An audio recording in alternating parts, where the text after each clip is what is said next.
What's up, you guys? It's your boy D Money Man, back at it again.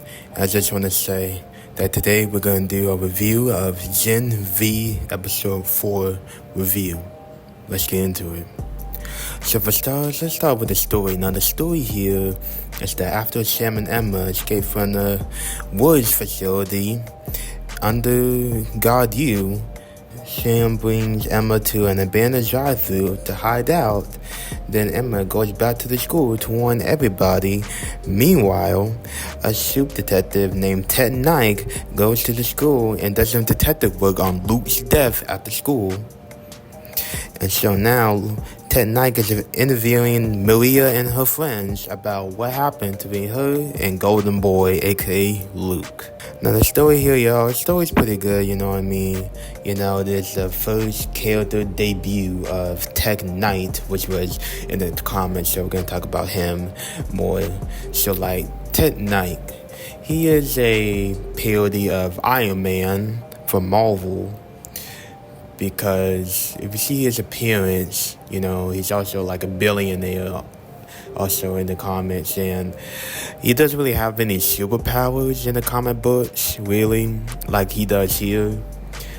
Like his superpowers in this show is interrogation, basically, and making you confess to the truth. That's basically like a human lie detector, basically. That's what his superpower is in the TV show. But Ted Knight in the comics was a little different. What I mean by that is, well, this is discovered later on in the show, which we'll talk about more. He has a brain tumor, well, in the comics it's more of a mental illness, where he likes sleeping with things. I'll put it that way. I'm talking about like anything, like even non-human beings.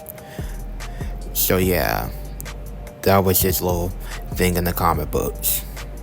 And Mayhem got kicked off the 7, which he was in the 7 in the comic books, and they kicked him off because of his mental illness.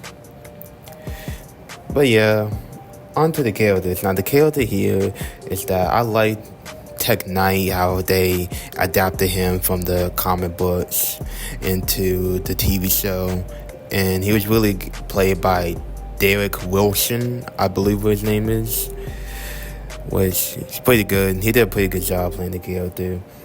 And I like Sam here, how he mourns grief of his brother Luke, aka Golden Boy.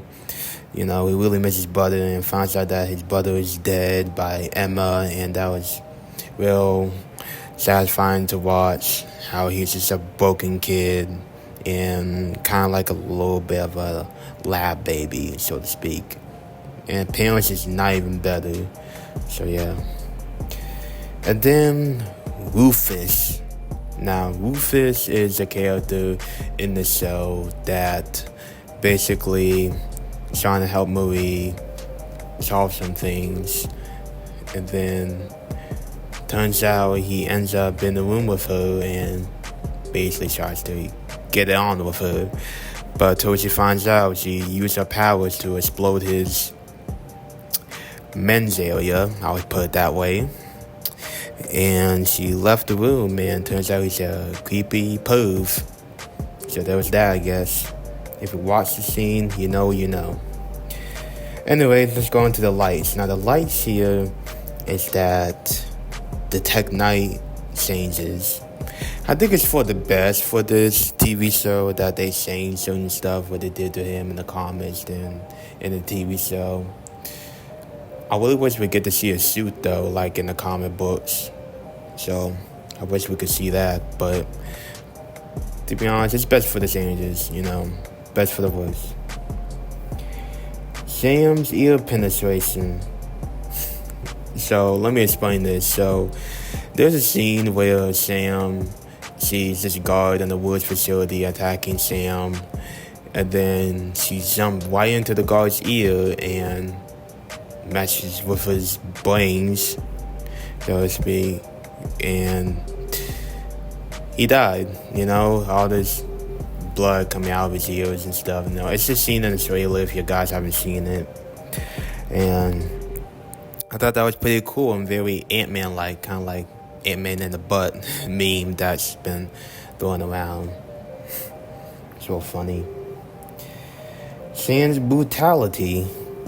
Now, Sam's brutality is what I mean is that Sam completely going AWOL and destroying all the guards in that facility to escape, and took Sam with him. Took Emma with him. Ooh, that was gory. Also, there's a reference to the Johnny Depp trial in this episode. If you know, you know. I'll just put it like that. And also, the Tech 9 intimidation scene, that was real good. How he was interrogating Marie and she kept like sweating and like her heart started beating her pulse and stuff. You noticed that real quick, so that was real good. And Marie and Jordan kissed. Yep, that's right. They're in a relationship. Happy for them, I guess. And also, the ultimate battle and the ending for this episode that I like is Sam versus Marie and the friends.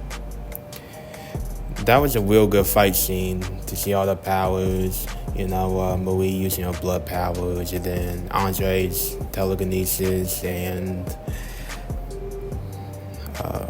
Jordan Lee going to the girl mode and using the blast stuff, and then Sam ultimately gets giant mode basically and pins down Sam, make sure he calms down. That was real fun to watch. And then next thing you know, after that scene, everything just goes to black, and then we see Marie with Jordan Lee, and it just ends right there. Like, that's weird. Why would they do that? Which we'll find out in the episode 5 later on, which that's another episode I'll be diving into. But until then, guys, that's all I had to say about this episode. Really good episode. And next one, we'll talk about part 5. And I'll see you guys then. D-Money out.